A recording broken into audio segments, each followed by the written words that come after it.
Hoy vamos a estar abriendo paquetitos de TikTok Shop y algunos regalitos. Este no sé de qué es, pero vamos a ver qué es.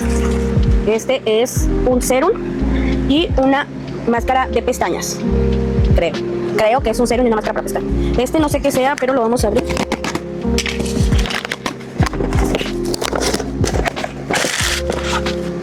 Oh, miren. Este es un para las uñas. Este no sé qué sea. Quería dormir sin abrirle los paquetes. Miren, esta es una de Skin 1004. Es una mascarilla para tu rostro.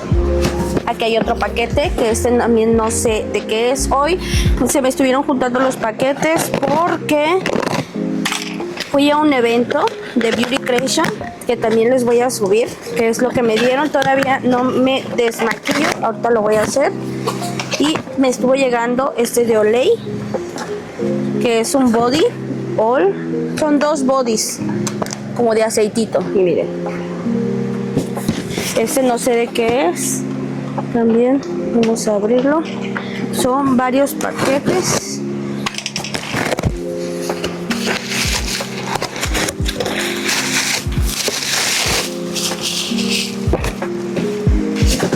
Hoy, este es una colaboración. Creo que vienen 14 sobres, pero esta es una colaboración pagada. Creo que este ya sé, es un pegamento para uñas, pero este lo pedí, este sí lo pagué yo. Miren, es esta marca. Estos son de la misma marca, es un polvo y este es un polvo translúcido, me parece. Ya mañana se los estaré enseñando en el video. Y este es el nuevo cepillo de Shiglan. Miren, está súper bonito, así que vamos a ver cómo funciona. Le estaré haciendo videitos. Así que es todo lo que me estuvo llegando hoy por parte de TikTok Shop y algunas colaboraciones pagadas. Y coméntame si te gusta este tipo de videos para que te siga haciendo más.